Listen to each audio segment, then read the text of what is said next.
time is now 6 p.m. I will call the June 23rd, 2026 regular meeting of Mill Creek Township to order. Please stand for the Pledge of Allegiance. I pledge allegiance to the flag of the United States of America and to the republic for which it stands, one nation, under God, indivisible, with liberty and justice for all. We're asking for public comment on any agenda item other than development or rezoning. Okay, sir, I'll get you. state your name and Jerry Cerino, 1720 West Gore Road, Erie, PA. what agenda item are you speaking on? The approval for the ladder truck, or consideration for the ladder truck. Number 11, bids and quotes, tower ladder truck. Yes, Sure. go ahead. I was just wondering, ever since Dennis spoke about the $380,000 that you get from state, is that guaranteed, number one, that usually is distributed through the volunteers? Okay. Who spoke on that? Dennis, last Dennis, okay. meeting. Okay. So now with a new use, or you could use it for paid or volunteer, except for PPE. But is this money guaranteed every year if you're going to use this money towards this ladder truck? You're talking about LST money. No, he's talking about the state aid that we receive, that we currently pass through to the volunteer departments. Okay. The state aid coming to Mill Creek is guaranteed, and we do have to submit it to the volunteer departments. I know there are some conversations that have started about having money given back or used towards the purchase of this ladder truck. So no, there's nothing guaranteed at this point in time. Interesting. So we have already purchased 3 engines, and this would be a 4th purchase, correct? Correct. We have 2 engines on order that we should receive sometime next year, or maybe the end of this year. And then we just received another one that we did the push-in ceremony just a week or so ago.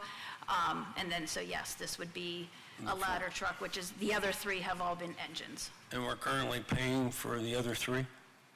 We are, the one we paid with cash, the one that we just received. Okay. The 2 that we are awaiting for, we do pay about $392,000 in debt service for a 5-year equipment lease on that one, equipment loan on that one. All right, thanks. Okay, thank you. Anyone else wish to comment on any agenda items? Dennis McCampbell. Actually, it was relating to the tower truck. I don't want people to think that I'm against it. I just wanted, before you voted, one way or the other, to explain to most people who didn't take the time to attend the fire meetings to understand or realize where the funding is coming from, because I don't want it to see us get overly reliant on funding that may or may not exist and then go, oh, it was those other people's fault. Now we got to raise taxes as an excuse to hide for paying for something. I want people to be up. I think sometimes people forget that you guys aren't doing anything nefarious, but people aren't paying attention to all the other meetings, and then it appears that you guys are doing something wrong. And I want the vote to explain the paying and how the process of doing it and justification for it, so people aren't assuming that you guys are doing something incorrectly. That's all. So I just want everyone to be upfront about it and honest, because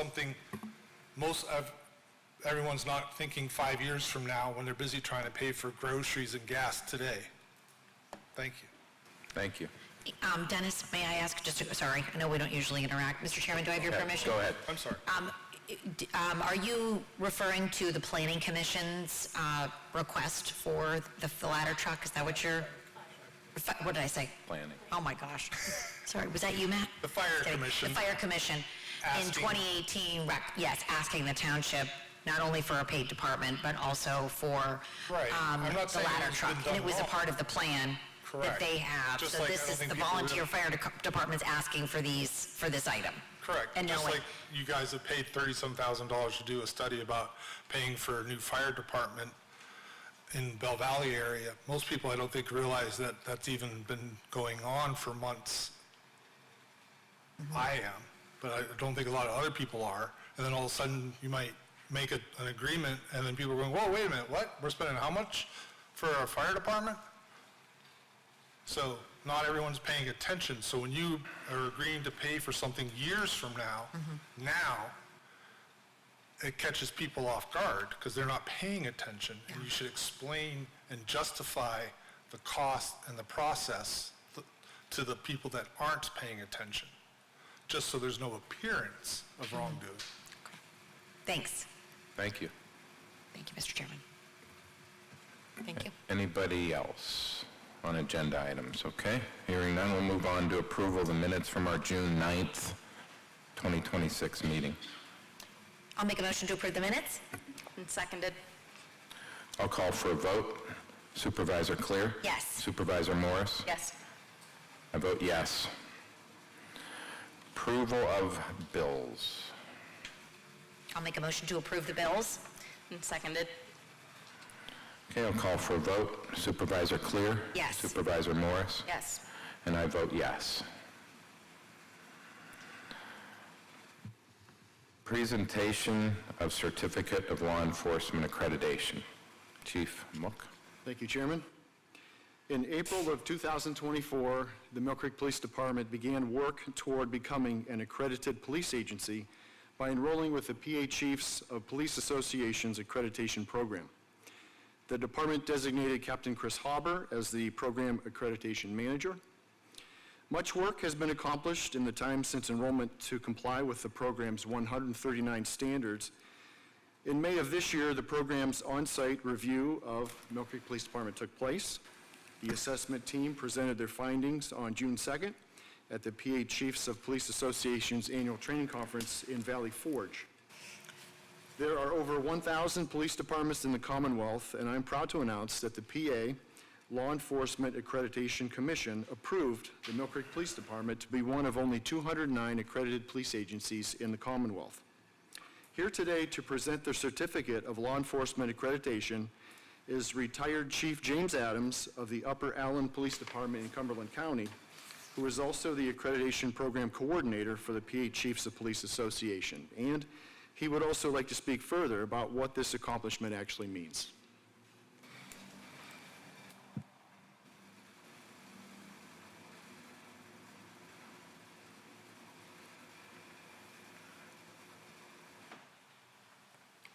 Thank you, Chief, and thank you for allowing me to come. And if I can just take a couple minutes to reflect on, he mentioned a lot of work. Well, he's saying it very mildly. There's a heck of a lot of work to get to this certificate.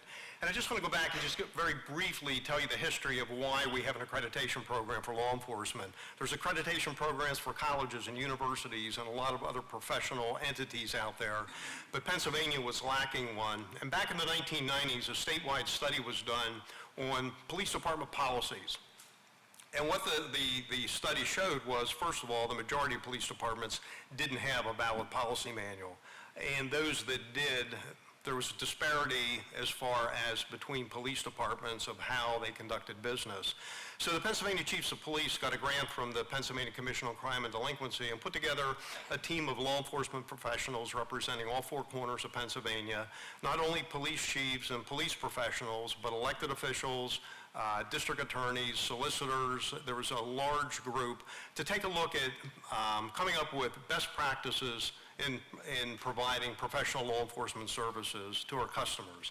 And our customers aren't just our victims and witnesses, they're also the people, unfortunately, we have to put in handcuffs and arrest because they deserve to be treated with dignity and respect and within the confines of both our state and federal constitution. Our program rolled out live in July of 2001 with 104 accreditation standards or best practices. Fast forward, as Chief Mook already mentioned, we currently have 139 accreditation standards or best practices. But that number is a little bit misleading because within those 139 headline best practices, they're bulleted out. And each one of those bullets has to have be complied with by an agency. When you add them up, this certificate represents compliance with 370 best practices in providing professional law enforcement services. The program grows. We have a standards committee that's constantly reviewing best practices, and we started out with about 104 best practices or standards. We're up to 139. So what happens when a police department enrolls, as he mentioned? That opens up a lot of resources as far as assisting a police department become accredited. First thing they do is take a look at their existing policy manual and compare it against those 139 standards, making sure that they have policies, written directives, addressing each one of those 139 best practices. Once they accomplish that and sort of have a target of when they're going to go through the actual assessment process, then they have to start pulling proofs of compliance. You can have the best written policy manual sitting on the shelf, but if nobody follows it, it's probably causing you more liability than less. So part of our program, for every one of those best practices, you have to have 2 proofs of compliance within the 12 to 18 months before the initial assessment. Now that they become accredited, this is not a certificate for life. Every year, within 30 days of their anniversary date, they have to do a self-assessment and send an annual report into my office that they attest that they are in full compliance with all the standards. On the 3rd year, we'll send a new team of assessors here and put them through the process again. Back when our assessors came, there were 3 assessors, spent 2 days here looking at all their policy manuals, comparing it to the standards, making sure that their policies address the standards, and then also making sure that they had 2 proofs of compliance. Since we started the program, we've accredited 245 police departments. As Chief Mook said, we now have 209. We lose 1 or 2 every year for various reasons. It is not a program for life. A lot of hard work getting it, but the hard work continues. People ask, well, what's the value? Why should a police department become accredited? Well, it's sort of like asking the chief, how many burglaries did your police department prevent last night because they were out there actively patrolling? I can't answer that. But the one thing we do know statistically, accredited police departments get sued less often than non-accredited police departments. And when an accredited municipality, an accredited police department municipality gets sued, if there is a payout, it's significantly less than non-accredited police departments. The statistics also show workers' comp claims go down, and there's a whole litany of statistical data that shows the benefits. But some realistic benefits, 2 examples I use, one of them being, unfortunately, and it goes back a little bit in time, the unfortunate George Floyd incident when he was killed by a police officer.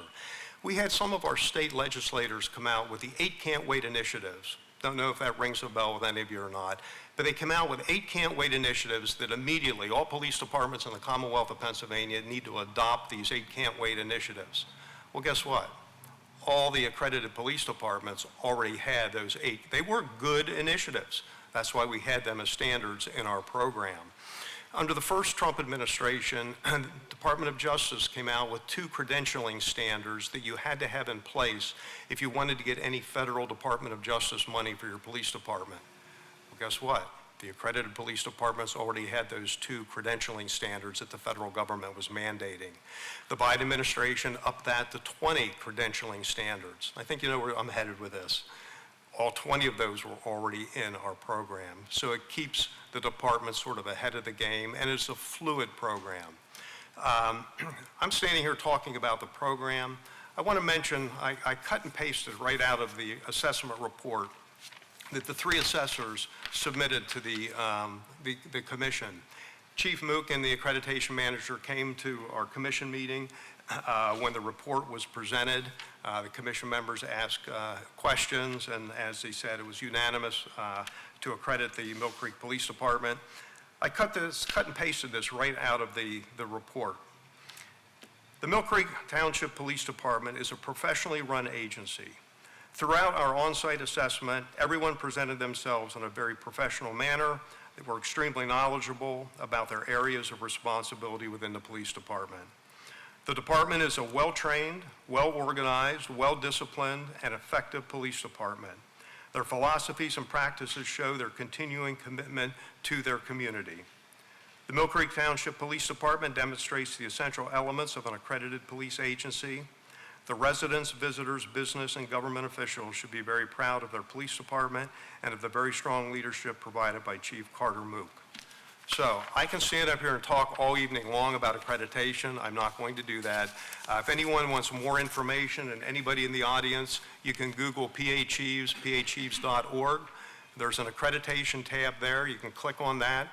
Those 139 standards are all posted publicly. And there's a lot of information there. And if you would have any questions as far as accreditation, you could call me, but you have in-house some resident experts that know accreditation because they've been through the process.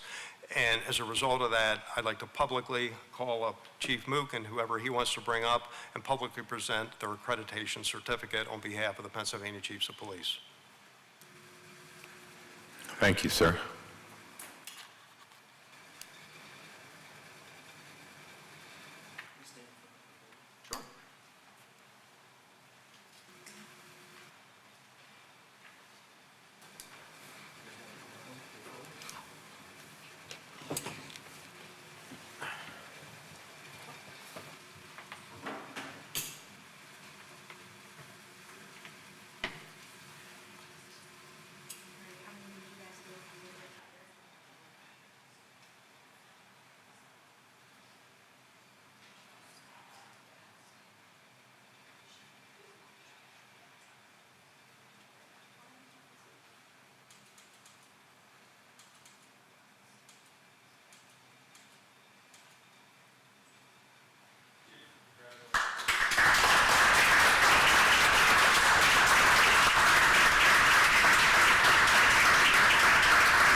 Mr. Chairman, may I have permission to speak? Yes, go ahead. Thank you. I just wanted to say, Chief Mook, I know you're going out probably for some pictures, but I want to thank Chief Mook for the hard work that he has put into this. Along with Captain Hauber, I know how much time and effort went into this. When Chief Mook interviewed with us in 2022, I think it was December of 2022, this was one of the highest priorities on his list.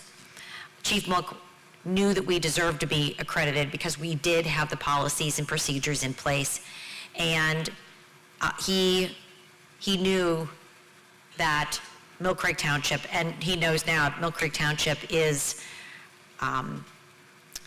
light years above so many other departments because of the policies and procedures that we have in place. The checks and balances are here, and we do it right.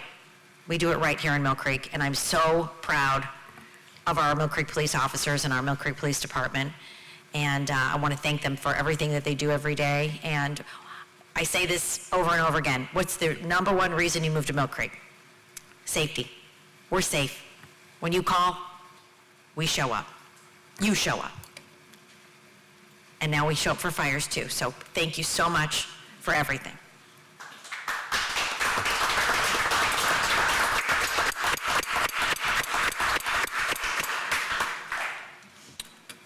Thank you, everyone. We'll move on to number 7, which is our public hearing for the land development plan for Powell Avenue Place. Director Waldinger. Thank you very much. Good evening. Yes, this is a land development plan for Powell Avenue Place 2, a plan to show the construction of 2 5-unit apartment buildings and 1 8-unit apartment building at 2407 and 2425 Powell Avenue. These would be constructed with associated parking and stormwater management facilities, and this is located along the east line of Powell Avenue, north of West Ridge Road in Tract 20. And at their regular meeting of Tuesday, June 2nd, 2026, the Mill Creek Township Planning Commission recommended approval of this land development plan. Okay, thank you, sir. We'll open up the hearing now and ask anyone that wants to speak on this, come up to the podium. Good evening, Mike Sanford, 4721 Atlantic Avenue. I'm the surveyor that prepared the plan. I think Director Waldinger gave a good description of it. It's 18 apartments. The only thing I would add to it, and I can answer any questions, but the only thing I would add is we're not aware of any variances or modifications that we're requesting.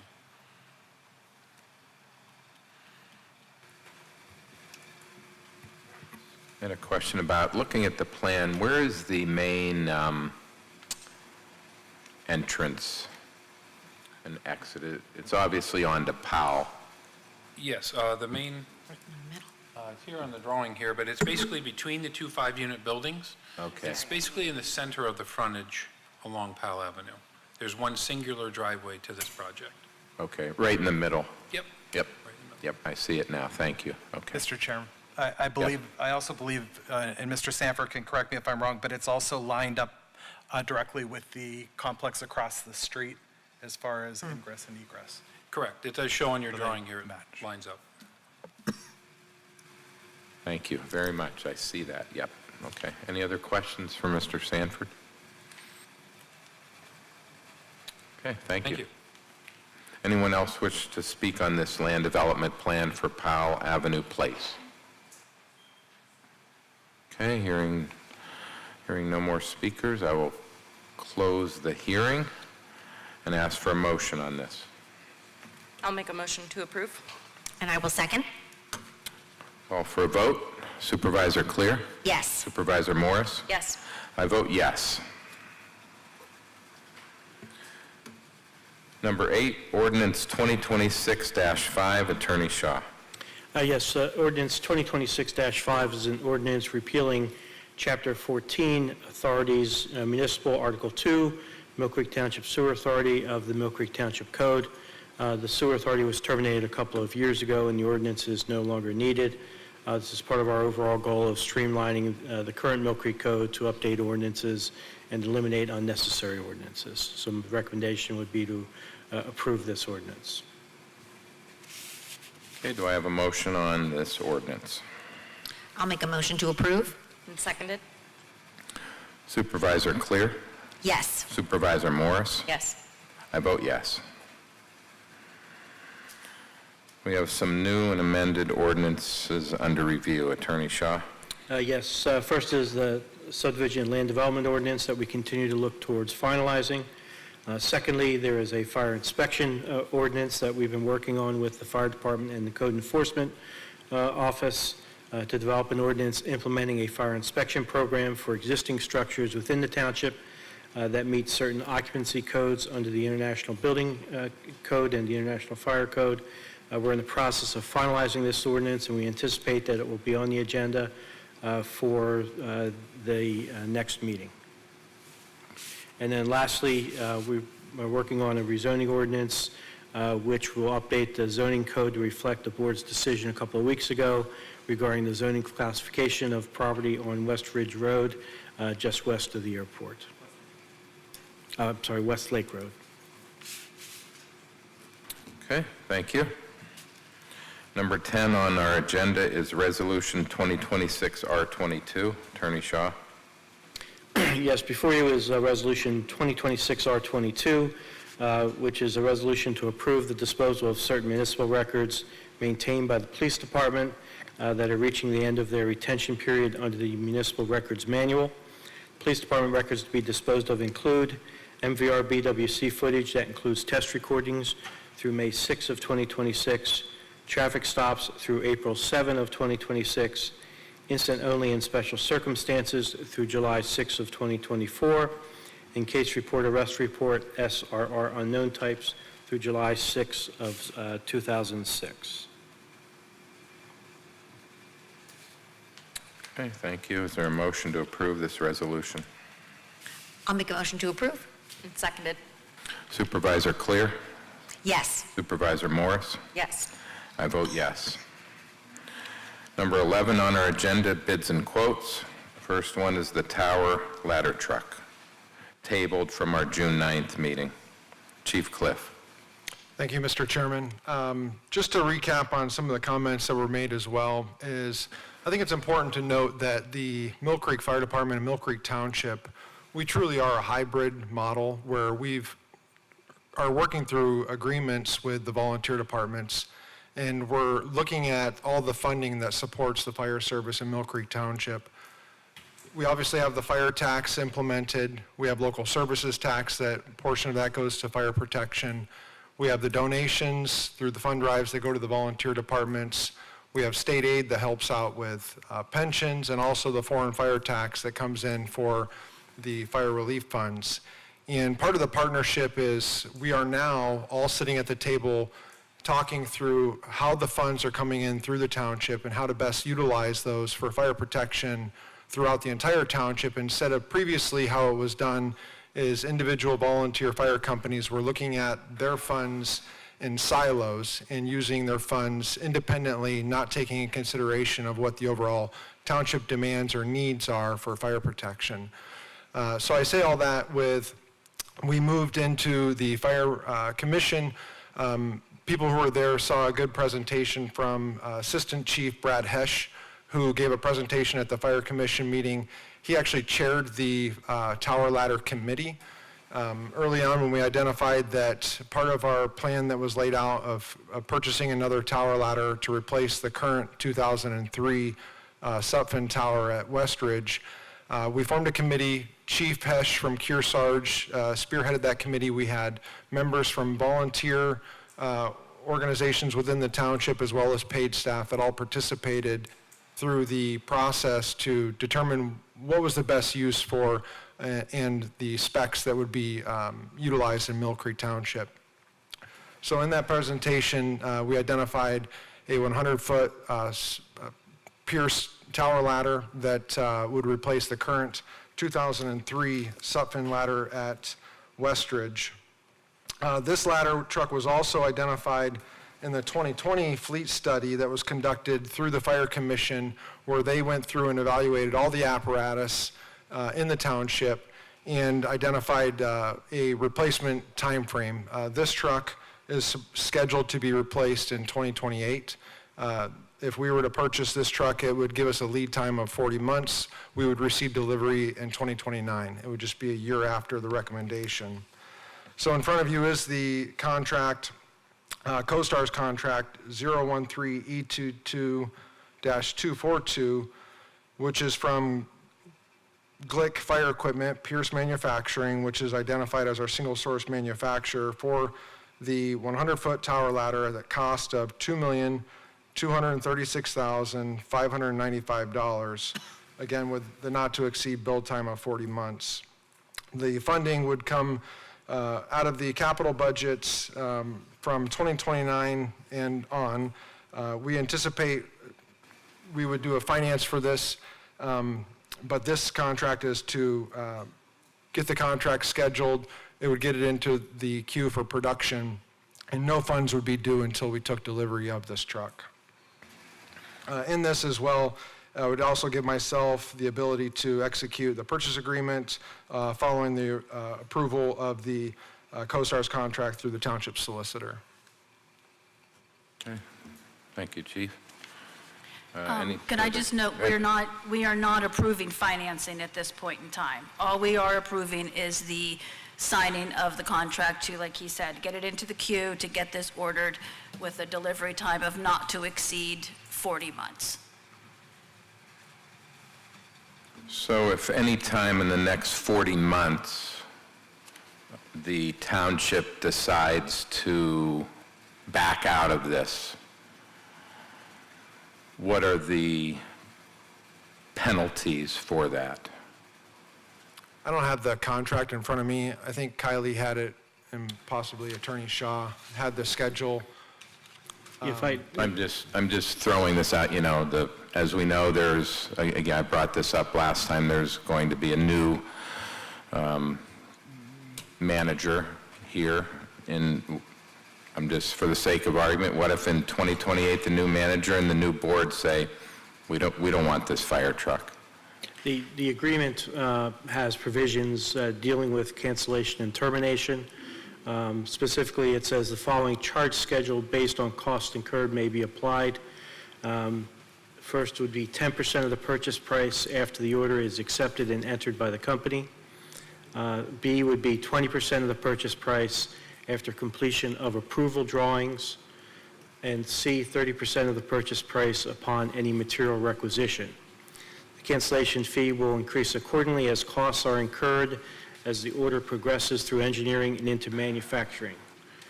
Company endeavors to mitigate any such costs through the sale of such product to another purchaser.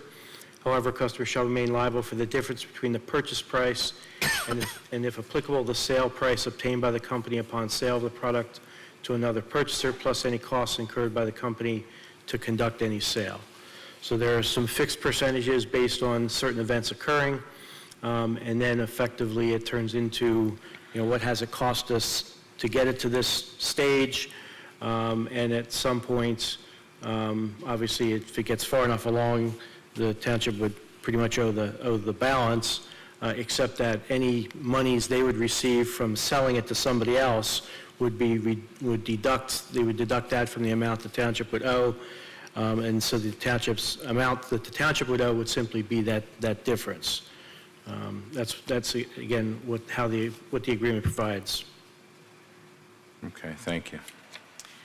There's also been some discussions that in the 2027 and 2028 and 2029 budget to put aside some monies in reserves.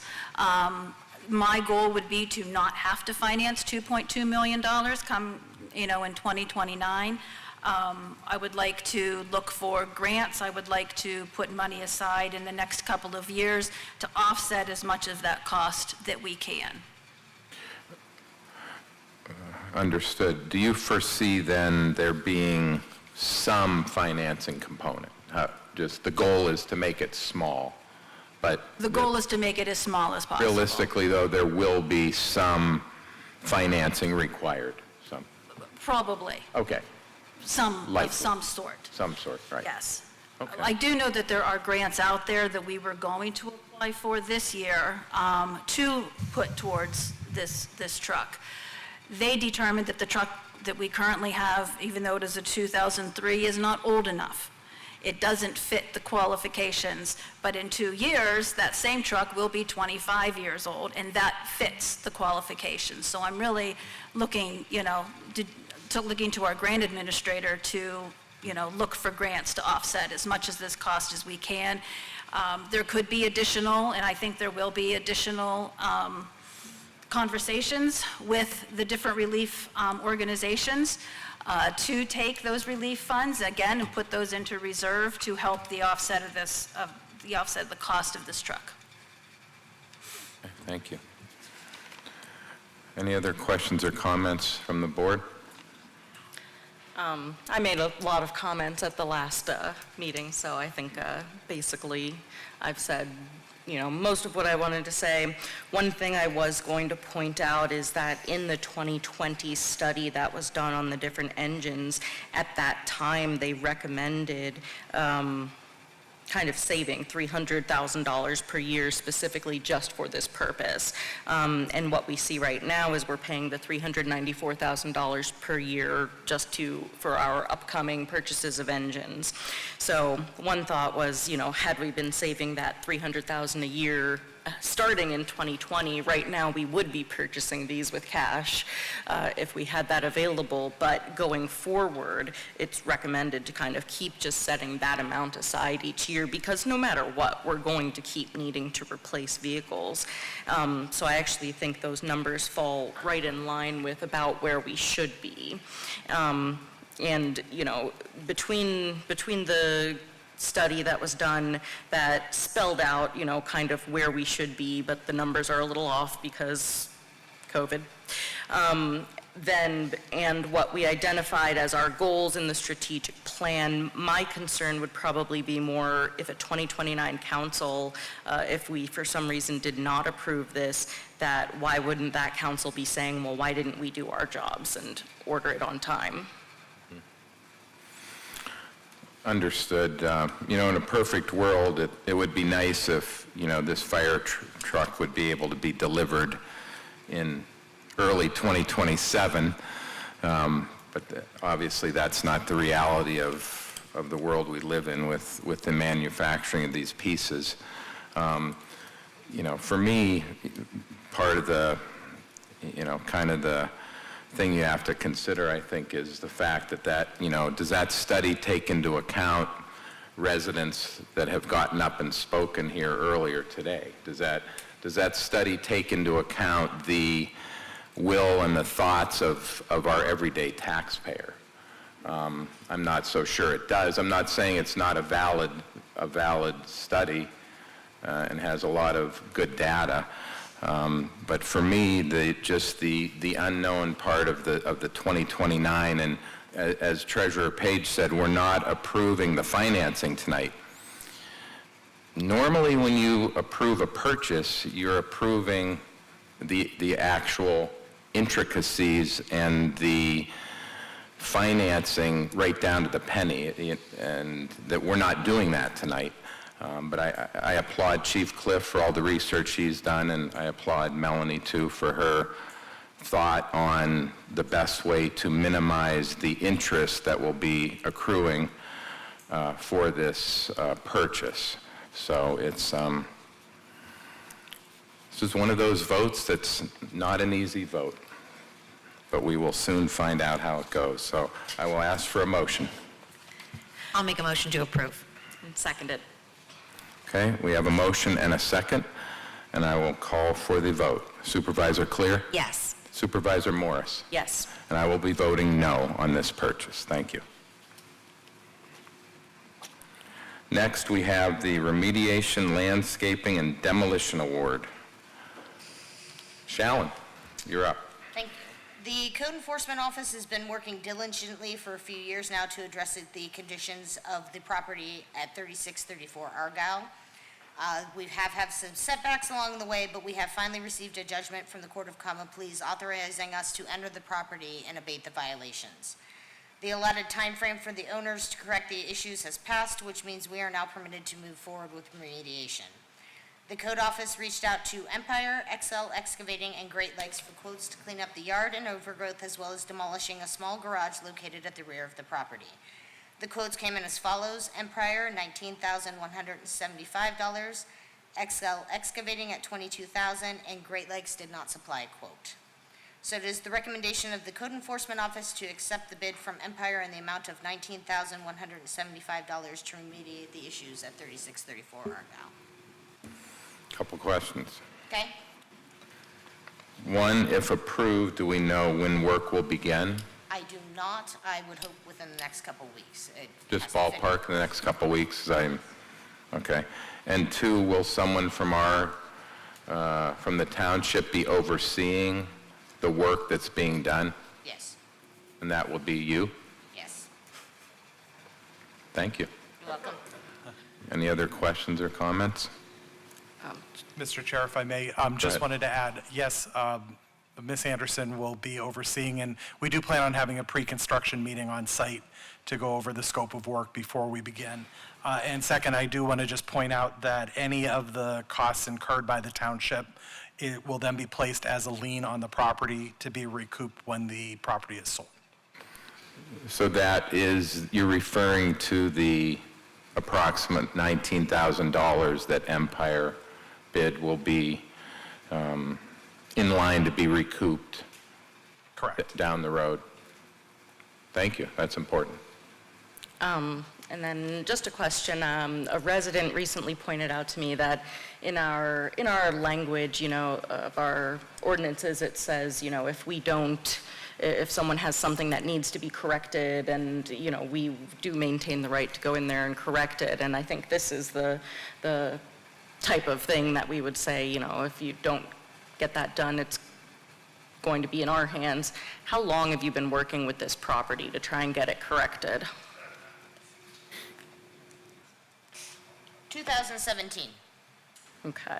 Wow. So, not, COVID has put, and there were a few other setbacks that came along with this. We had a previous property we mitigated that took almost as long, and I have another one that's only taken 3, which I'll be back up here probably in a couple weeks to mitigate that one. So we're trying. It's a process. Would you not agree that this case had numerous intricacies that other cases haven't had, and also that were out of our control as a township? Yes, Would you not agree to that? yes, absolutely. Yeah. I was mostly speaking to the concern that, like, you know, if someone's worried they get a code violation, like your grass isn't supposed to be more than 8 inches high, that all of a sudden we're going to come in, mow their lawn, and say, here, I charge you $100. That it takes time and there's a process. And we do try to work with any resident they call. We try to work with them, set goals. The goal is to help work with them to get it mitigated, not to just hop, district justice, common police court, township problem. Yeah. So, So what, can you just touch on what the neighbors could expect to be seeing down there in the upcoming weeks? Like, what do you think would be the first step down there that they'll see? the first thing they'll probably see is depending on how they want to start, the north side of the property has a large amount of overgrowth that will be being removed along with it's intertwined into the fencing now, chain link fence at this point, and there's multiple fences in there that kind of, Are the fences, quite sure. are the fences themselves going to be removed? they will be, at least the ones on the north side, we may not have to take the ones on the south side. Okay. They're going to come in and brush hog and get the lawn cleaned up. There will be some tree trimming and saplings that, had the lawn been taken care of in the past, they wouldn't be saplings now, those will be removed. And then there is a small garage in the northwest corner of the property that's deteriorating that will be demolished and taken out of there. And we will be certain of the contents of the garage prior to demolition occurring? Yes, Just double checking on that one. yes. Okay, very good. Mr. Chairman, if I could, this property is listed for sheriff's sale in mid-July.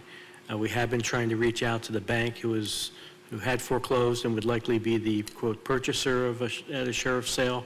They've not responded to us. Obviously, to the extent they respond and they want to proceed to do this work, we'd be more than happy to let them do so. But if not, we certainly would have this as the backup to go ahead and get it done and get the lien filed before the sheriff's sale. Thank you. We want to show the residents that we were taking action. We haven't been sitting on our hands. We've diligently been trying to do something. So we want to make sure our residents down there know that this wasn't just empty phone calls to us. And Mr. Chairman, I'd like to note that, you know, thank goodness we don't live in a country where a municipality can just go in and take people's property and go in and do what they want on the property. There are safeguards in place to keep people safe too, so we have to go through those. So thank you, Shallon, for your diligent work and your patience. Thank you. I will make a motion to approve. And I will second. Call for the vote. Supervisor Clear? Yes. Supervisor Morris? Yes. I vote yes. Grouting and line maintenance. Director Puda. Thank you. The Sewer Department is seeking approval to hire Sewer Specialty Services Company for testing and sealing mainline sewer joints, manhole grouting, and pipe patch repair sleeves for this year's sewer I&I project per the attached quote. This work will be performed under the CoStar's contract number 016-E23-300. Funds for this will be taken from the I&I grouting and maintenance line item of the sanitary sewer capital budget. The amount not to exceed in this year's budget is $450,000. I recommend contracting this work to Sewer Specialty Services.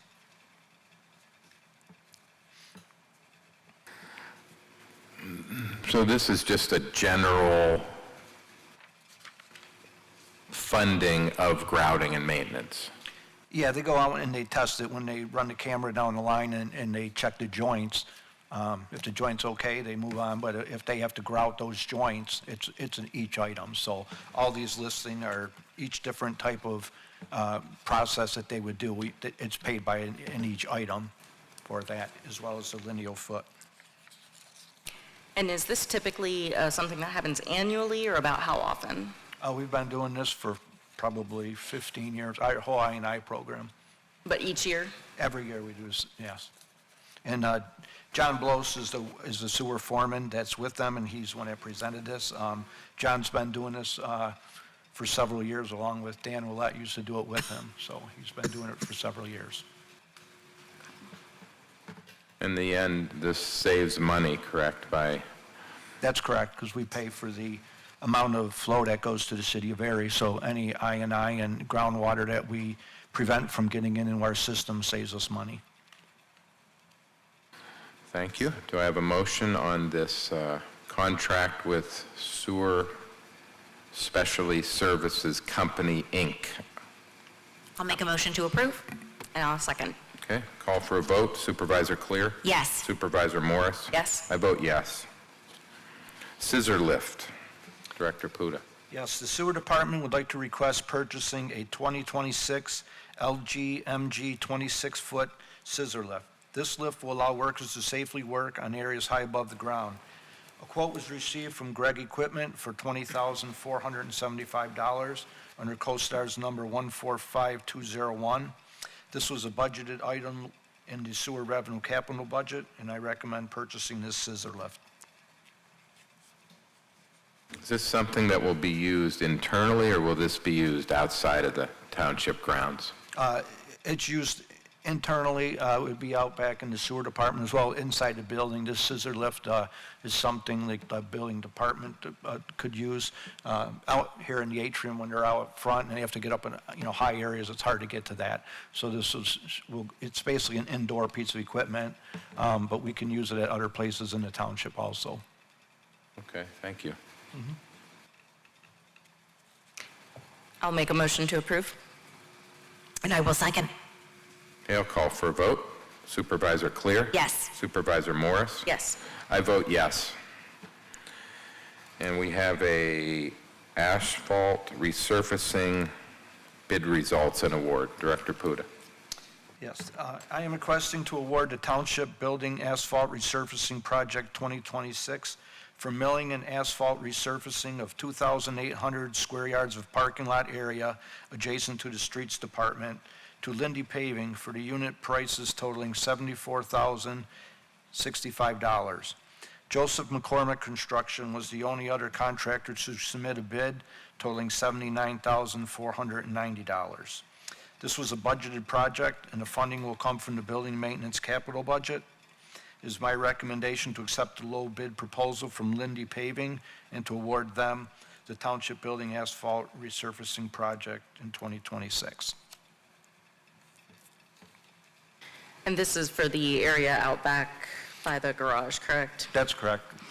We started out back 2 years ago. Last year, we did it by the garage, fleet maintenance garage, going up to the streets garage, and now we will be going from there. We just continuing every year to do one section at a time that we have the funding for, so we're working our way back. Do I have a motion on this? I'll make a motion to approve. And I will second.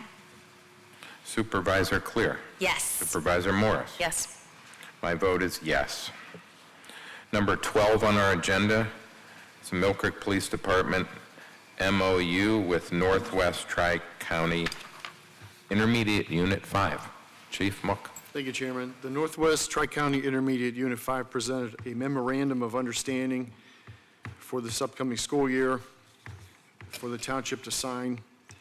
Act 47 of 2025 includes several school safety updates, and among these changes, school entities now have new responsibilities related to coordination between threat assessment teams and the law enforcement agencies with jurisdiction over their school property. So that's what this MOU relates to. Thank you. Any questions or comments on this MOU? We do this annually. Yes. I'll make a motion to approve. Seconded. Supervisor Clear? Yes. Supervisor Morris? Yes. I vote yes. An MOU with the Northwest UPMC Safe Harbor. Yes, UPMC Safe Harbor presented a memorandum of understanding for non-exclusive referral affiliation for their mental health services. This agreement is for fiscal year 2026-27, and this is something we do annually, is enter into an agreement with Safe Harbor.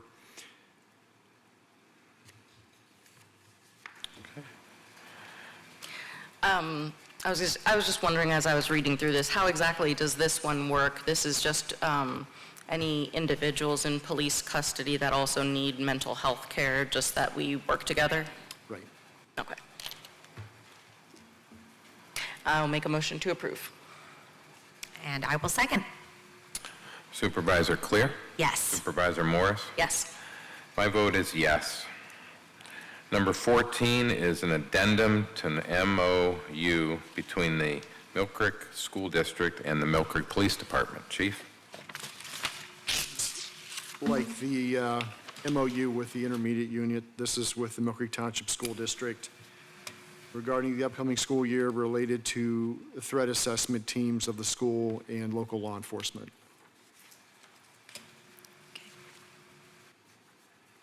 And I will make a motion to approve. Second. Supervisor Clear? Yes. Supervisor Morris? Yes. I vote yes. Number 15 on our agenda is an agreement between the Mill Creek Fire Department and Perry Highway Hose Company for a training facility use. Chief Cliff? Thank you, Mr. Chairman.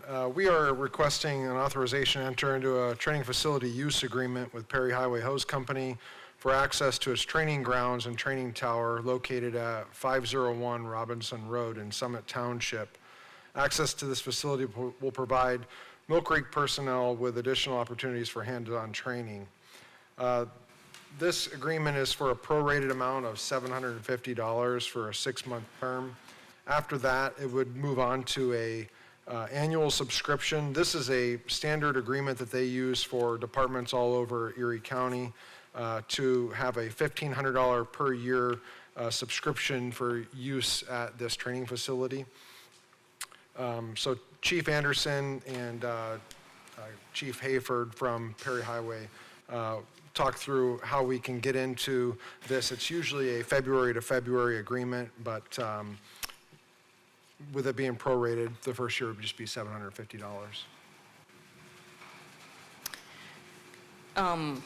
So currently, while I support, getting access to this training facility, the actual contract we were provided with does not say anything about the prorated halfway through the year thing. It just says a February to February, so it doesn't indicate anywhere that we're getting a prorated rate. I feel like we would need to have some sort of addendum on there before actually signing it. Yeah, that was, my question, Chief, was this simply just for the balance of this year? Or through February of 27, or what was the term, I guess? Because it didn't have a term on it either. I believe it's the balance of this year until February, and then February would be the full $1,500. This is a very generic agreement that I think they use as a standard process for multiple departments around the region. We could put together a simple, short addendum to reflect the timing. Okay, so I would, yeah. Do we want to take time and just review what the addendum would say, or feel comfortable? Make the motion with the amendment in it? Okay.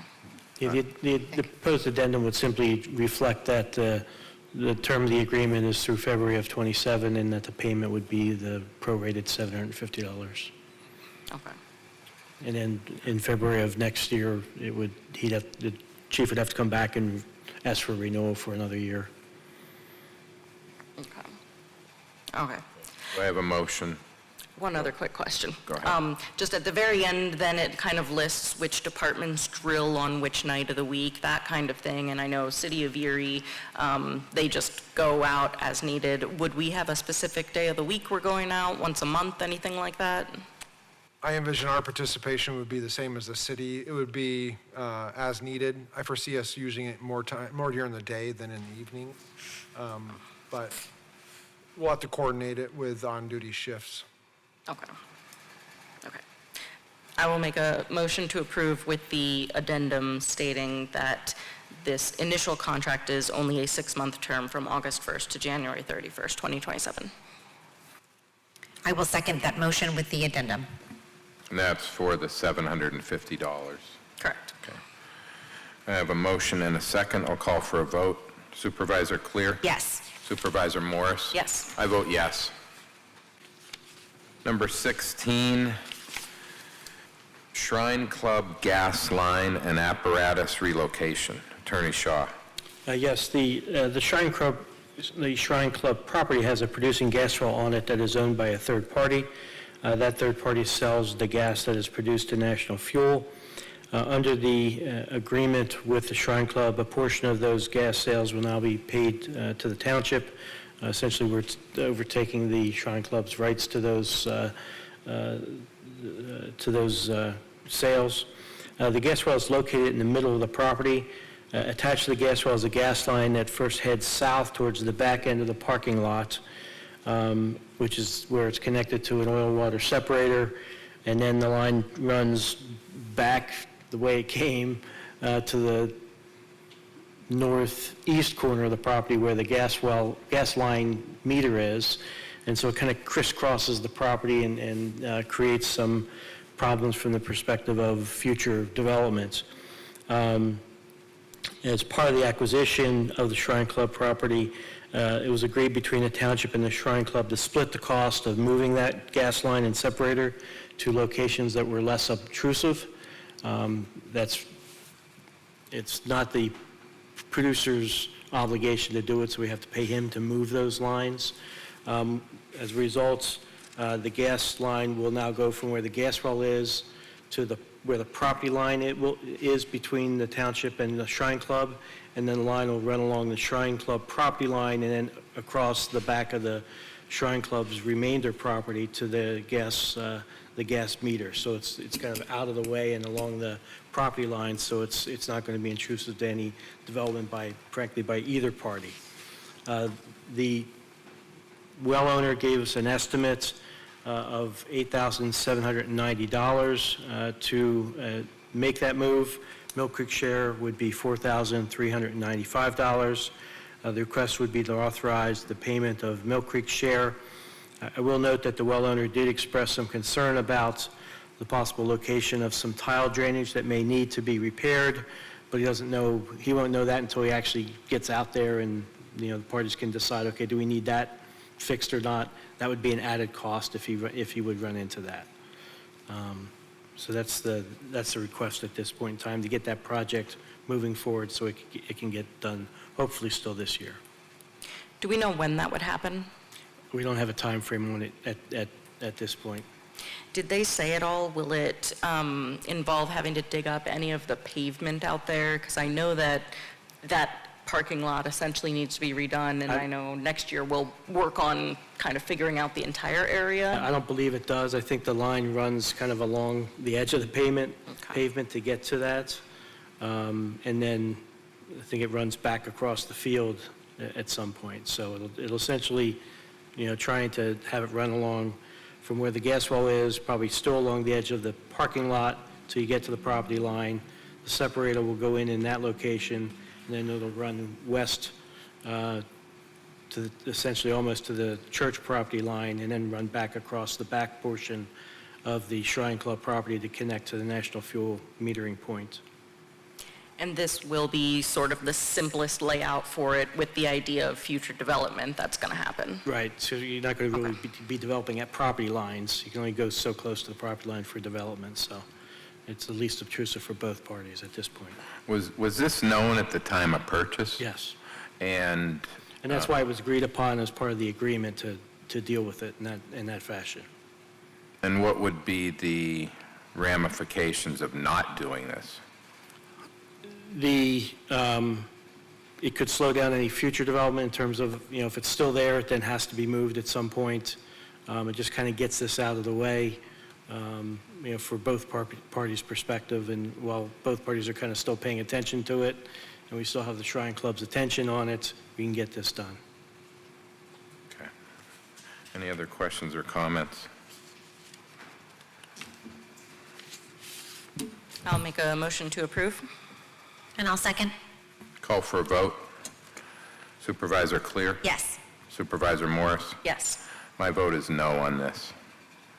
Number 17, referral to the Planning Commission for review and recommendation. Director Waldinger. Thank you. There is a need periodically to update the text of the zoning ordinance in order to address issues that have arisen or to make provisions for new land uses that may come about. The Planning and Development Department is proposing changes to the ordinance, which include minor edits of current regulations for clarity, minor change to parking minimums for specific uses, and adding the additional uses of significant tobacco retailer and data center with special regulations governing both. I'm asking the board to formally refer the 2026 zoning ordinance update to the Mill Creek Township Planning Commission to begin the amendment process. It is anticipated that the Planning Commission will discuss the update at their next meeting, which is Tuesday, July 7th, 2026. I would also like to add that we are doing a final review now on the text of that ordinance. As soon as we have finalized that, we will get that out to the public as well to the Planning Commission. We just wanted to get this referral to the Planning Commission because this is the last Board of Supervisors meeting before their next Planning Commission meeting. And also would like to note that the last time that we did a amendment to the text of the zoning ordinance was in September of 2024. And is this, when this one goes, we refer to the Planning Commission, then do they review it and then it comes back to us? Yes, so the process is the governing body has to refer it to the planning agency for their review. After their review and recommendation, then it has to go to the county planning agency for a minimum of 30 days for their review. Then it would come back before the board. So it would be anticipated that you would see it at the first meeting in August, whatever that date is, August 8th, maybe. I'm not exactly sure, but that would meet the 30-day requirement after the Planning Commission meeting. It would come before the Board of Supervisors for a public hearing for you to hear from anybody that has any additional comments before you decide to proceed or change. And so basically, we need to get this process started because it's going to take a while. Correct. And I do believe this is the one that's going to address data centers, correct? It will have regulations for data centers, specific district. The recommendation now is to be permitted in the I-2 district and then have specialized regulations that they would have to meet in order to get their special exception permit. Okay. And I didn't get the chance to read through this whole one yet, but was there anything else major hot button topics besides data centers? The only other new use that, well, I should say there are two new uses. The one new use that we're trying to address some issues with is what's known as a significant tobacco retailer, someone whose business is solely or mainly tobacco. More than 20% of their products are tobacco, vape, e-cigs, things like that. There would be special regulations for them as far as how close they could be to schools or close to each other. And then the other thing would be a transitional dwelling unit, which would be a shelter for, people that are maybe need a temporary assistance. It would just be temporary residences, not permanent. Great, thank you. I'll make a motion to approve. And I will second. Supervisor Clear. Yes. Supervisor Morris. Yes. I vote yes. Number 18, we have a sidewalk deferral request from 2209 West 50th Street, ACCB Erie, RE LLC developer. Director Waldinger. Thank you. Yes, this is, as you mentioned, a request to defer a sidewalk for a land development at 2209 West 50th Street. The developer is ACCB Erie Real Estate LLC. This is the Coca-Cola bottling plant up on 50th Street. They are doing a land development plan where they are adding just a tiny, small amount of new impervious pavement, so they have to do a land development plan. There are no sidewalks in that area, and at this time, we would recommend approval of the sidewalk deferral. And this is in an area that's basically, you would say, commercial? Actually, it's industrial. Industrial. The entire area is zoned Right. industrial. It's an industrial park. Okay. Mr. Chairman, Not, okay. just so you know how I feel about sidewalks, but I did take a drive over to this area and I looked at it. This is a commercial, obviously, area that you just pointed out, and there is not a residential component here. So I am not worried about sidewalks in this area. Just wanted you to know. Didn't we already vote on this one?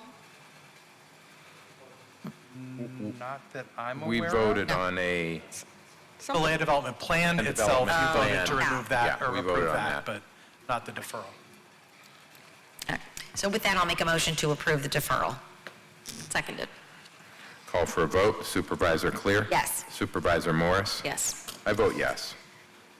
Number 19, we have a stormwater management operation and maintenance agreements. Looks like 3 separate. Director Rodenweier. Yes, we have 3 properties here. One of them is a commercial property at 5040 West Ridge Road, and 2 residential properties, one at 203 West Grandview and 5080 Saybrook Place. The plans for the stormwater have been reviewed and approved by our department.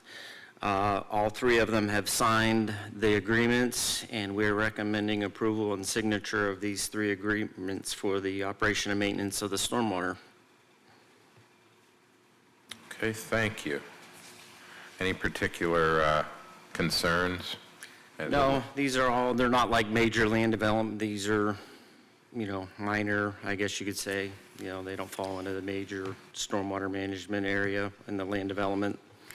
Mr. Chairman, Yes. could I suggest that we vote on all 3 of the agreements if that's not an issue with anyone?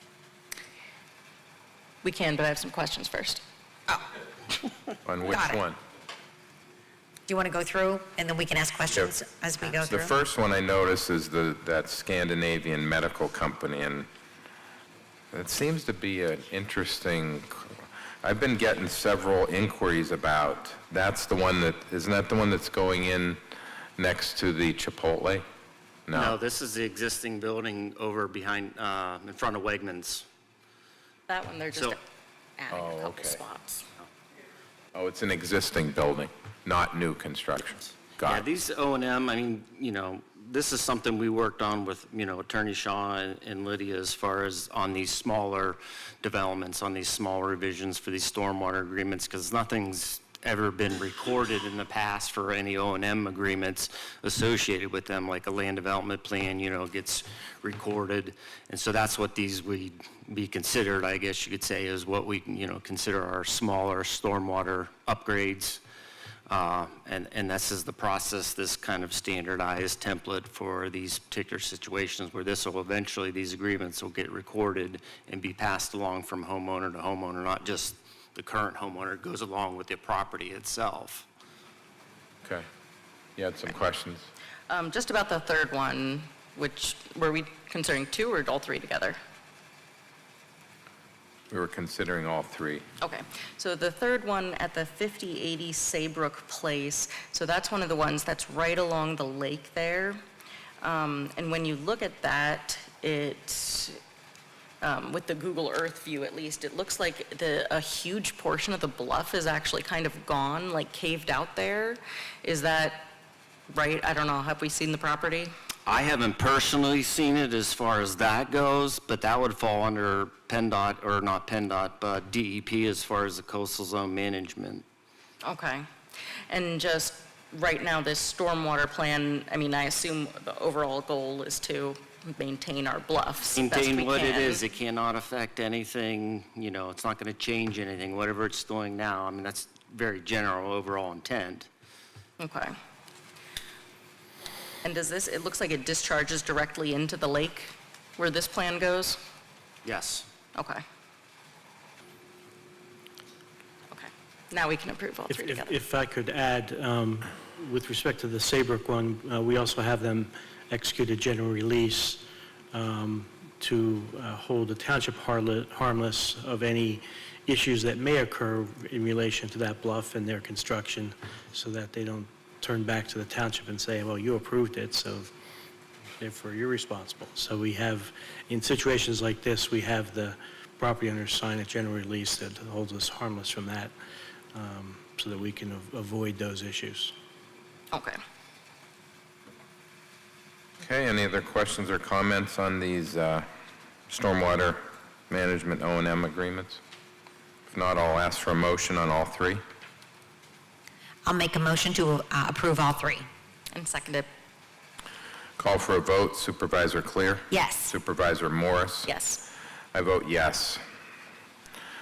Number 20, personnel requests. Chief Cliff.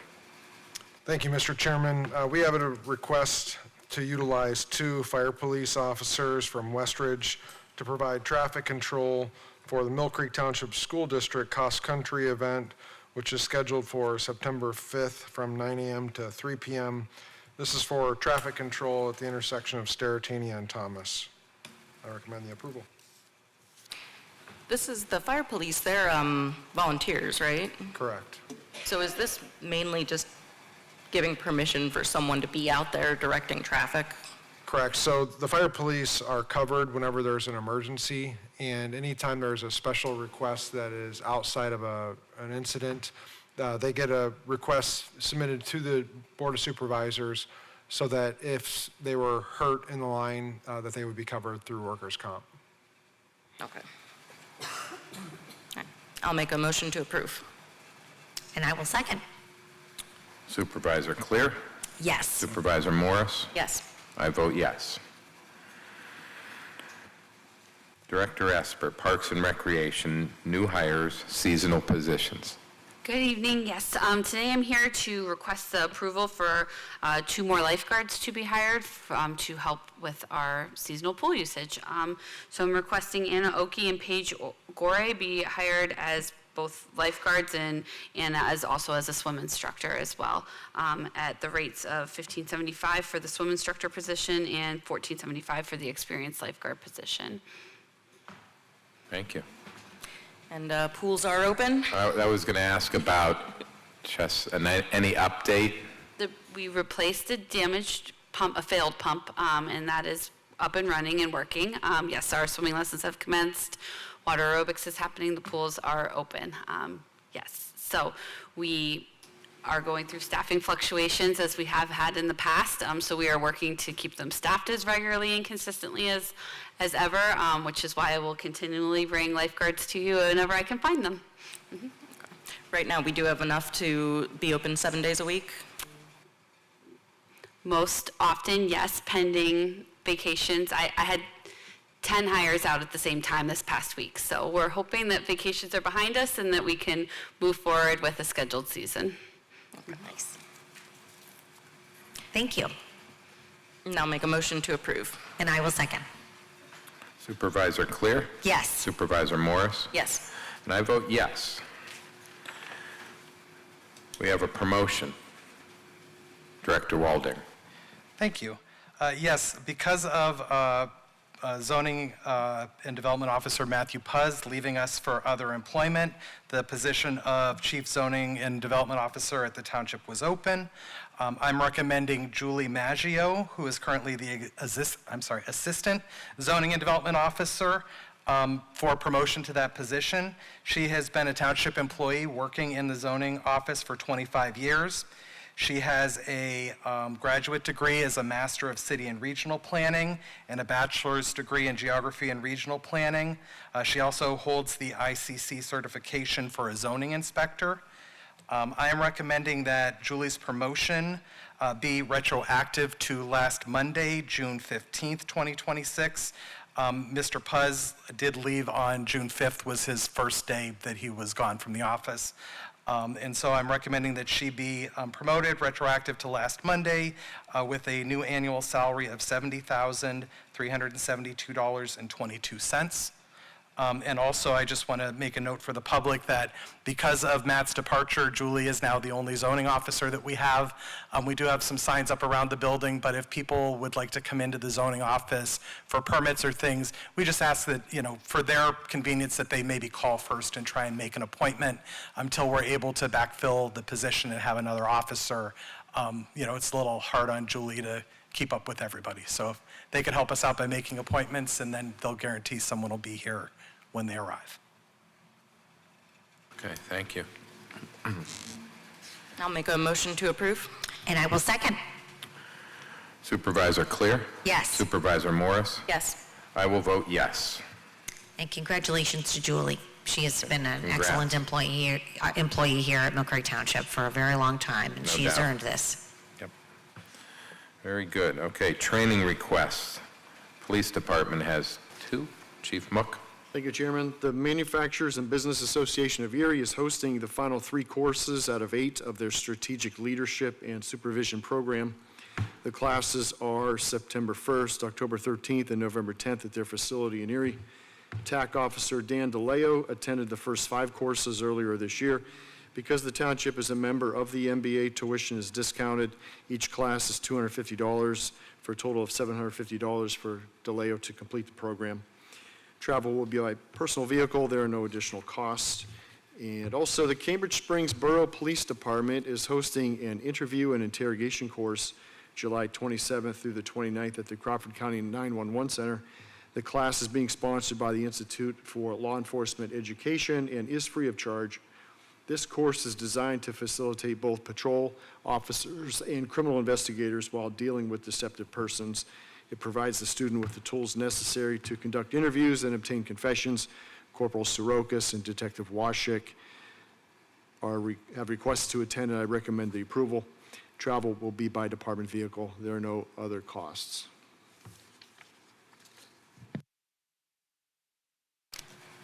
I will make a motion to approve both requests. And I will second. Ask for a vote. Supervisor Clear? Yes. Supervisor Morris? Yes. I vote yes. We have a training request from Treasurer Page from Admin. Yes, I'm seeking approval to send John Fleming, our IT manager, to attend the 2026 VNet Tech Summit on July 9th at the Bayfront Convention Center. He was able to obtain a discount for the cost of the class, and so therefore it will be a 0 cost to the township. I'll make a motion to approve. And I will second. Supervisor Clear? Yes. Supervisor Morris? Yes. I vote yes. Number 22 on our agenda, communications. Anything under general communications? Anybody? No? Any, I was just going to say, Transition Advisory Committee. update or anything? We've had 2 meetings so far. I think they've gone well. Our next meeting is July 2nd. We'll be here in this room Thursday night, 7 p.m. We have been working with representatives from the Department of Community and Economic Development from the state, from their local government services to, I believe, virtually appear and appear for the meeting and give a little presentation to the public. And I do see Chairman Laird of that committee here in the audience today. If you have any questions for him, feel free to chat with him afterwards. Okay. Treasurer communications. I don't have anything further. Nothing further. Nothing further. Executive sessions were held on June 11th to discuss litigation matters related to state court litigation, personnel matters related to police, fire, and public works, real estate matters related to parks and rec facilities, and on June 18th, discussion was litigation matters related to code enforcement and state court litigation, also personnel matters related to police and fire, and also real estate matters related to parks and rec. Solicitor communications, anything further? Nothing further on my end, thank you. Okay, at this point, we will dismiss the directors.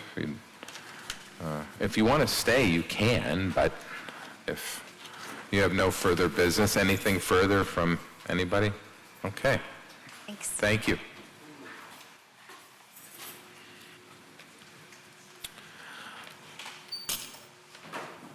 Okay, next up on our agenda is citizens to be heard. We did have a resident that notified us ahead of time wishing to speak. Candy Horn. Yes, you do. We're making you go first. And as you know, you have 5 minutes. I did not even see her in the audience. I was like, why isn't Candy here? She's on the agenda, but she's here. She is here. I'll try to be nice, okay? I try to hold your feet to the fire okay? I thank you for the work you do.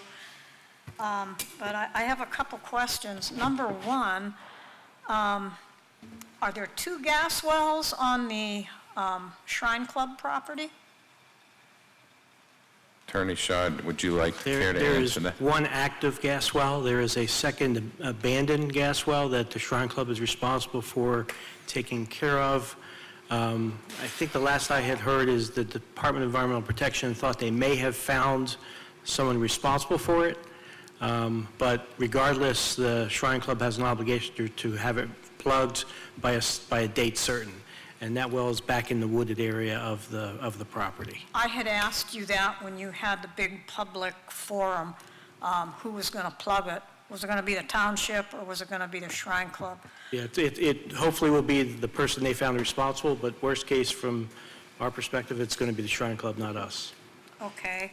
And then, Mr. Bach, the last meeting I asked you, what are you doing about data centers? You said nothing.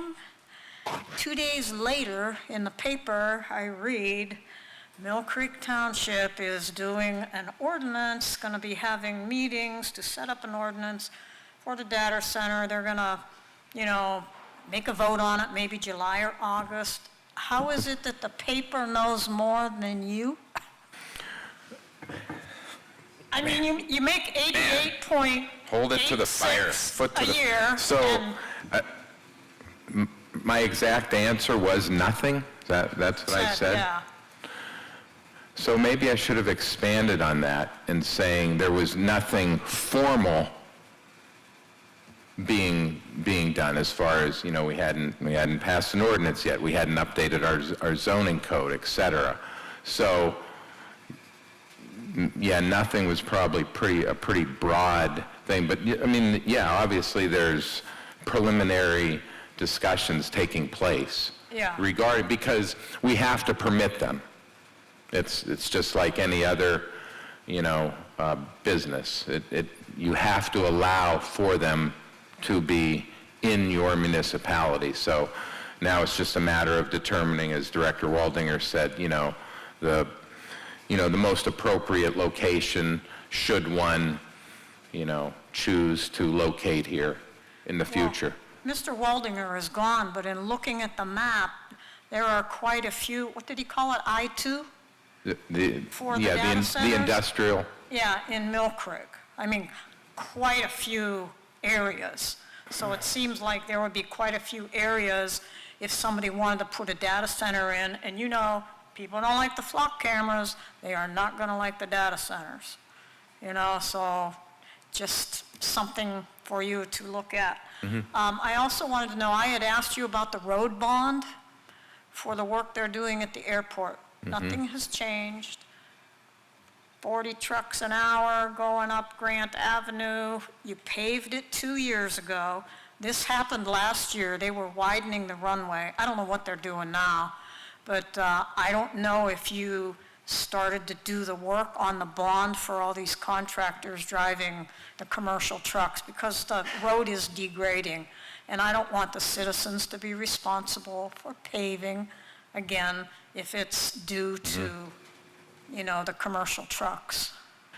Yeah, I definitely think that bears, further looking into, and also some of these, contractors that are working for different companies that are doing digging and in the right-of-way, but then also boring under township streets. And we know that type of activity can result in voids under the pavement, and you get the effect of the ba-bump, ba-bump, ba-bump. We've all seen that in certain neighborhoods. Or water in your basement. So, Okay, I have another question. Does all stormwater in Mill Creek go into the lake?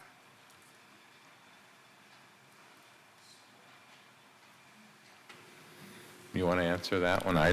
Well, I mean, it's a very, all the that's a Does pretty all complex. stormwater all the in- sanitary sewer water goes to the city of That's Erie, correct. which then I think ultimately gets to the lake after it's treated. Okay, so this one approval that you gave for the place on Saybrook, That's stormwater, which is a different issue. Was that your question about stormwater? Yeah, why would it be a different issue? Because, well, stormwater is not the same as sanitary water, obviously, in terms of pollution and so forth. So the rules and regulations don't require individual property owners to treat or do anything with their stormwater. Ultimately, all stormwater, really in any location, ultimately goes to whatever water body is they're closest to. Okay. That was all I had. Thank you. Sir, step up to the podium and state your name for the record. I'm Dan Myshinsky. I was here about a month ago, and I spoke to Ms. Clear there. I had a little issue with a stop sign on Arbuckle and Lake Pleasant, and I was wondering if you had talked to Streets to see or checked out that tree that makes everybody pull up past the stop sign.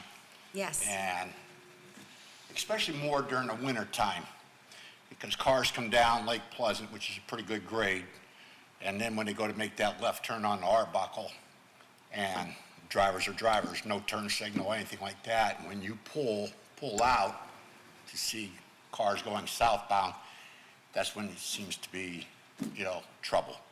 So, I mean, has anybody looked at that? No. Again, it's just the tree. Yes. I did actually send our crew out there to take a look at it. There seems to be no sightline problem for as far as PennDOT was concerned, and as far as the distance that it is from where. And as far as removing the tree, it's not in the right of way. So it's on the actual property line, or it is the property owners. So it's not one of ours that we're. 25 feet from the center of the road. Yes, so. yeah. So unfortunately, our hands are tied. Okay. All right. Another question I probably should have asked the fire chief. Well, you probably know. What do you do with all the vehicles that you buy that are done? Have seen their life? We have an auction that we do. Okay. Sorry, Mr. Chairman. That's okay. So that ladder truck that's going to be, that's 23 years old, that will be auctioned off? That vehicle, I believe, is actually owned by the volunteer fire company. We do not, the township does not own that ladder truck that you're referring to. Aren't you trying to replace that ladder truck? We are, but the current owner is West Ridge Fire Department, so therefore we can't dictate to them what they're going to do with that. They could auction it off. That's up to them as what they will do with it. It will be taken out of service and it will be replaced by the one that we just approved One tonight. that we purchased? The one that the township purchases, Yes. it's coming up, correct. So shouldn't something be worked out with the volunteer, like, we're buying you a $2 million truck, you have a 25-year-old vehicle, whatever you get, say you get 100,000 for it, or 50, whatever, take that off your $2.2 million, okay? And then, we'll call it square. You get to play with our new truck for the next 25 years. That's all. On a related to Lake Pleasant and Arbuckle, you said, right? Yes. We did have a request from a resident to study that intersection for guide rails on Lake Pleasant at Arbuckle, and PennDOT did do a study of that intersection, and it did not meet the criteria for guide rails at that location. I didn't know if you lived near there, or I just wanted to let you know that PennDOT will not warrant a guide rail placement at that intersection. It only make the cars more bendable. So, Thank all you, right, sir. that's it. Thank you. Thank you. Oh, okay. Okay, anyone else? Citizens to be heard?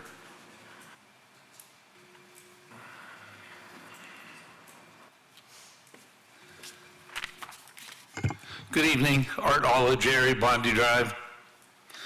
I'm up here again because I haven't gotten any answer to this question. My 5 minutes ran out at the 5:26 meeting that I spoke at. On the February 10th, I was at that meeting and brought up the fact that, I have to talk fast so I don't run out of time.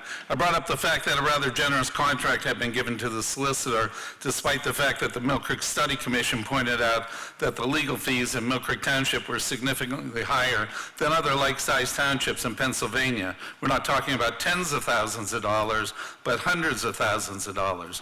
In the final report, the commission found out that Mill Creek spent roughly $2.5 million more over a 5-year period over other like-sized townships in Pennsylvania. You don't need an MBA to see that these fees are out of line with the other like-sized townships and even the city of Erie. I brought up the fact that at the very least you would allow other law firms to submit a bid for legal services. At that time, I proposed to open the legal services for other law firms to submit a quote for 2027. Mr. Bach seemed to be in agreement at that time. Mrs. Clear mysteriously disappeared for an extended time period. Dr. Morris, you were on the phone, and I used you were not in attendance physically, but I use the example that if you knew other doctors were spending far less than their legal insurance that you were paying, you would certainly be upset and certainly would look at other options other than your current provider.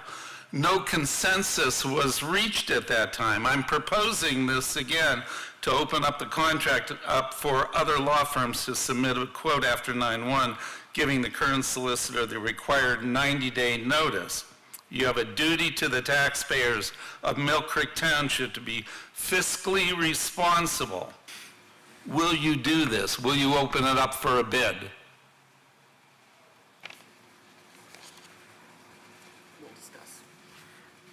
I'm not going to say we're going to open up for a bid, but I will say, you know my voting record. I'm always your voting record, open Mr. to Yes. evaluating every aspect of spending at the township. Dr. Every Morris, you'll be aspect. returning to private practice in 2028, I assume, and I'll use that example again. If someone else was paying $2.5 million over a 5-year period for, say, malpractice insurance, you would look at your current provider and evaluate it. Mrs. Clear, you're up for re-election next year. Certainly the voters would want to know how you stand on this very important issue. Yes, I will vote to make the best decision for the township. Will you open it up for,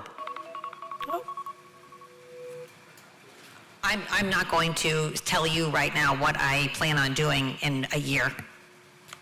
it would be September 1st. Okay. Thank you. So once again, you're choosing not to respond. You know, I'll be honest with you, all of your information in your government study commission regarding, it was so cherry-picked, you compared apples and oranges, so I am disregarding any of that anyway. I'll be back. Thank you, Art.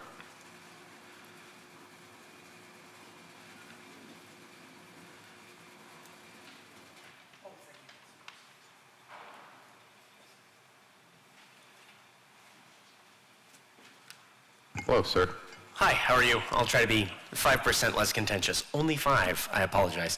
I'm Matthew White, 1008 Chestnut Hill Drive, Erie, PA.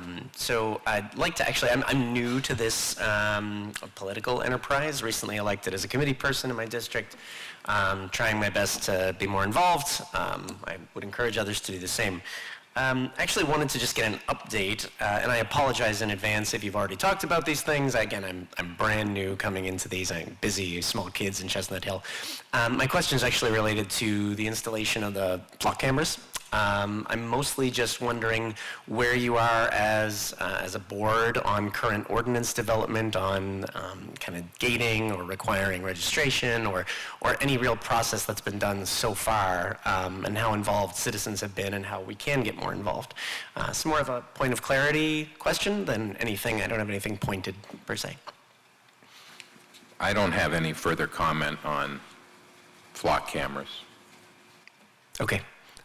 Anybody I'm else? speaking for myself. That's all right. No, I'm just curious. I'm- Again, I mean, citizens are rightly concerned, especially in our neighborhood as well, and I'd just love to hear a little bit. That's all. I oversee the police department. Yeah, of course. And as you know, they just received their accreditation Yes, for yeah. their excellent practices and procedures. Oh, yeah. And I know that Chief Mook and Captain Hauber and some of the others. So at this time, the access is limited on who can access the flock camera data, which the flock cameras that were installed at the Mill Creek Mall by Cafaro, the Mill Creek Mall, put those in. Yep. The license plate readers, they're only license plate readers, and they are, currently they can be accessed by the Pennsylvania State Troopers and Mill Creek Township Police Department. So they have contracts with, they have the blessing. So what has to happen is when flock cameras are put in, they can only be accessed by a licensed department. Sure. So that would, so that is who can access those. Who looks at that, how often they're looked at is tracked. And I do know, because this is new here in Mill Creek Township, they are putting together what do they call it? Not a memorandum of understanding, guidelines, SOP. Sure. They're going to include in their SOP, or they're not guidelines, they're standard operating procedures. They're going to put in the safeguards on who accesses, who monitors who accesses, and how often. Yeah, I think generally the concern was Because the fear of abuse is there. So yeah, I think the fear Absolutely. the residents have had that I've heard so far is not that police department will use it. Certainly we want the police to have the ability to, keep us safe. I think it's more just the security and the accessibility is certainly the big bit. I appreciate the answer. Thanks. Okay.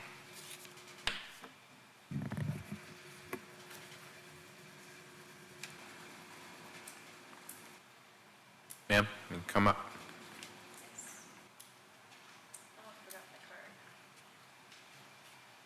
In a delightful coincidence, my name is Veronica Rexford, and I'm the chair of the Erie City Sewer Authority Board.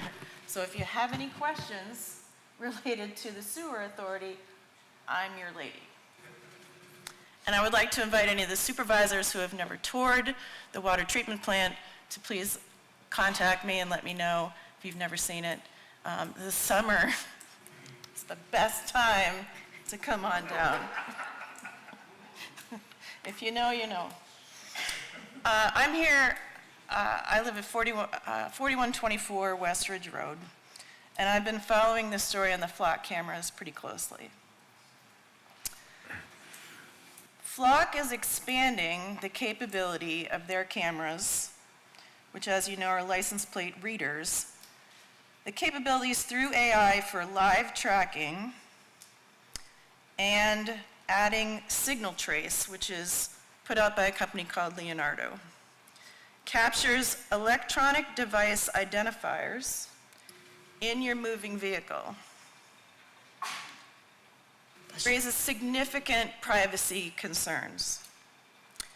Mass surveillance, according to findings from groups like the ACLU.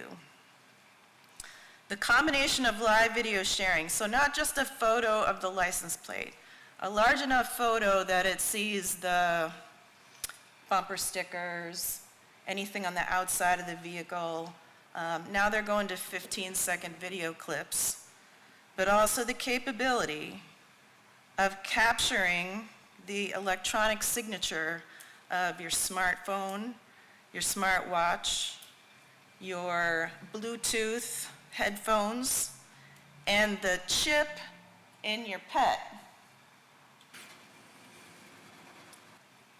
What happens with this mass surveillance technology is that you're always concerned about it being abused, but it always does get abused.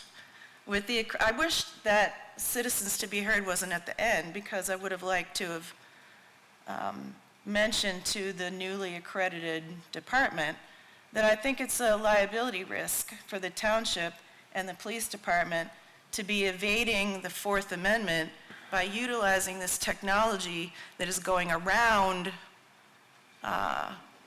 what we believe as Americans to be our right to privacy and to not have a mosaic of mass surveillance, because your signature now is all being put together in this panopticon of the ability to see who you are, what devices you use, where you go.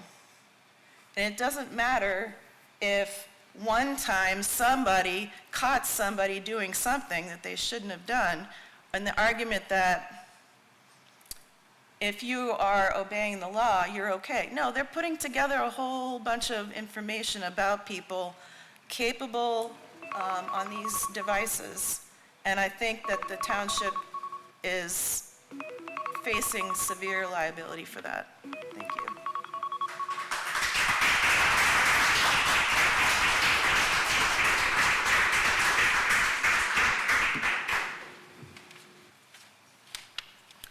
Hi, my name is Christina Orowski from the city of Erie. We talk about standard operating procedures. There's plenty of times now it's been proven that, people think that these safeguards are in place, and it's actually not. And so I don't trust the standard operating procedures, because it is the abuse. It comes down to is the abuse that is happening here.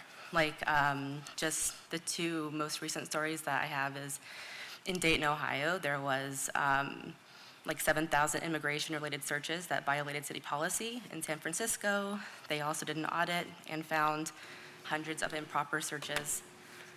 I'm sorry, I'm not a public speaker, and I'm going off script because, I don't know, I hear all this stuff, and it gets to be pretty frustrating for myself, and I think a lot of other people, because I do understand that two things can exist at one time. Obviously, cameras in general keep people safe. That's why police use them. That's why plain people use them. I think there's other cameras that can be used, that can continue to be used, that are more safe for the community. I think that public safety is more than just crime statistics. I think about trust, accountability, relationships between residents and institutions that serve all of us. And I think that a community can be physically safe while still, maintaining their privacy, being more trusting and more free, and I think those outcomes matter too. But it does more come down to that these safeguards, we have no control over them. They are being abused, and there's more information coming out every single day, and I'm sure you're sick of hearing it, but these things need to come down. They're not safe, and that's all I'll say for now. I'll be back too when I can, when I'm not working. Thank you.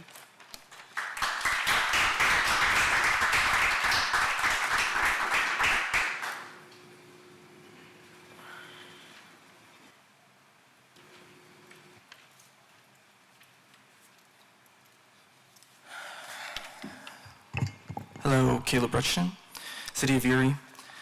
I don't have a script this time. There's a lot of things that I could say. I could probably be here for an hour and a half and still not hit every single point that needs to be said. But I really want to reiterate that there is a lot that can be done by the supervisors. When it comes to public safety, municipalities can have a say in what private properties do. These cameras absolutely are a public safety issue. Their existence in the community, as was said before, policy doesn't matter so much as I appreciate hearing the accreditation part of it. I don't care if it's the top police department in the entire nation. It's still an issue.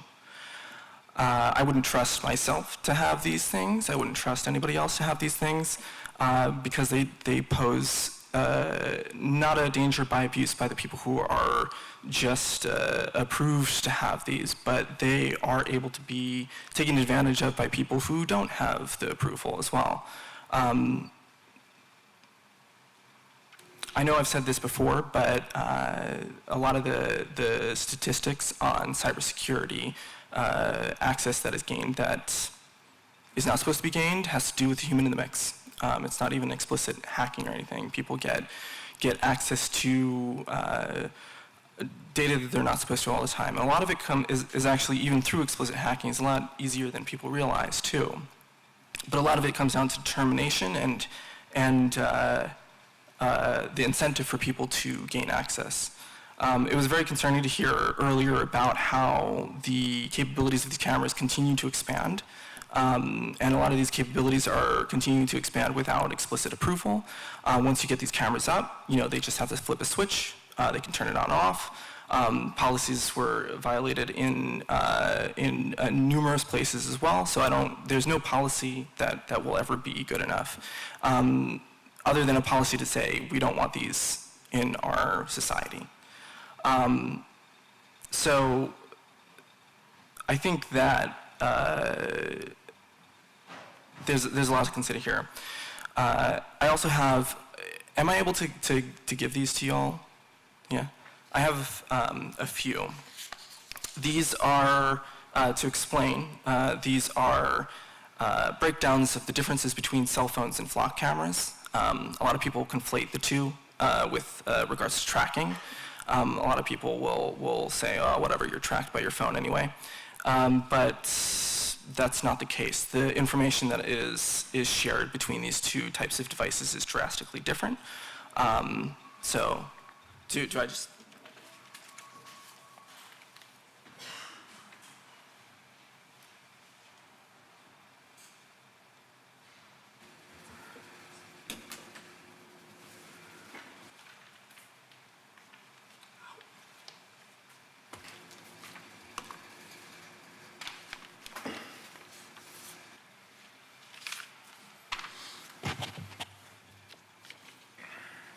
Hey, Church Video. Thanks, Melanie, for answering my questions. Mr. Shaw, I don't know, I'm going to ask you and then you can ask him. Okay. Everything that's going on with this transition committee, I attended the last meeting, they said everything they do is going to have to be reviewed by you. Correct or not correct? That's my understanding with respect to the code, that they want me to review whatever they come up with. So would that fall under would that be an extra charge by your firm? Yeah, because it's not traditional solicitor work. Okay. So I apologize for Mr. Olajeri again. It's a great thing to constantly hammer at this. And I hear this at the meetings, this transition meeting. This is constant. They want to pursue other firms, and they'll probably put RFPs out. But they also admit that you're going to have to go over it. So I don't understand why anybody would want to pay twice for the same thing. The only reason is, to me, is they don't personally trust you, which I find rather ironic.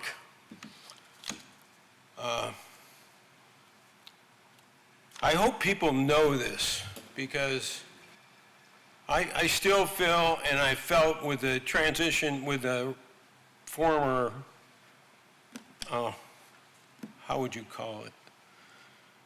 55 pages at $1,818 really provided, with probably 5 less pages for little resumes and figures. Was it really worth $100,000 to come that out for their recommendation? So again, are we going to look at another burden? To me, a burden for Mill Creek Township to have to pay twice for the same type of legal advice. So I apologize. I think you're a better man than they let you be or want to say you are. But this will continue at the next meeting. So it's a little hard to take. I mean, I'm interested in Mill Creek. They're already going to change the government. It's going to happen. I can't see why they can't let that part of it go. but it's up to them. And I said it before about the flock cameras. Every aspect of your life, every aspect, when you're on the phone, when you're on the computer, they know what you're doing. You can't tell me they don't. You're sitting here and pointing at flock cameras when every day of your life you're using equipment that actually shows where you are and what you're looking for, and you get up here and complain about it, you can shake your head. Yes. I got more understanding. Thank you, people. Thank you, Jerry. Sir?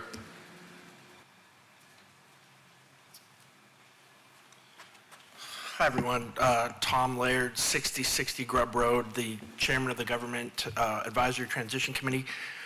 We're just trying to do right by Mill Creek when it comes to what we're thinking about doing. So I am 100% for Mr. Shaw is going to have to look at this, right? No matter what we bring as just an advisory committee, that's going to happen no matter what.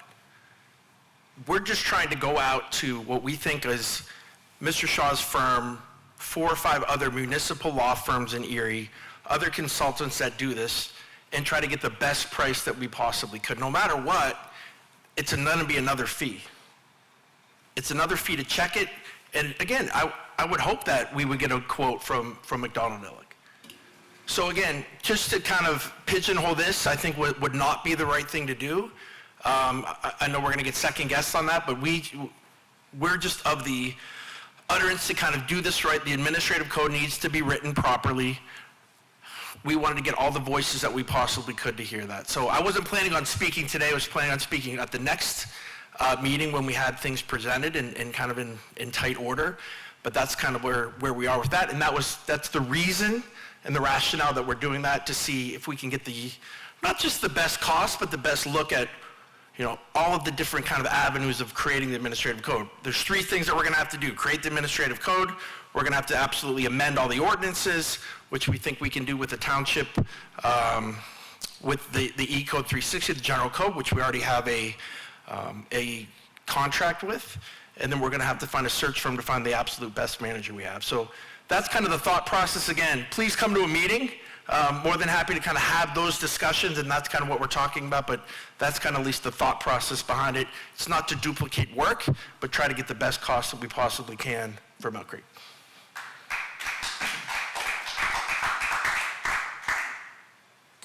Anyone else wish to speak this evening? Sir, you already spoke. Do you want to talk to us afterwards? Yeah, sounds good. Anyone else? Okay, with that, I will call for a motion to adjourn the meeting. I'll motion to adjourn.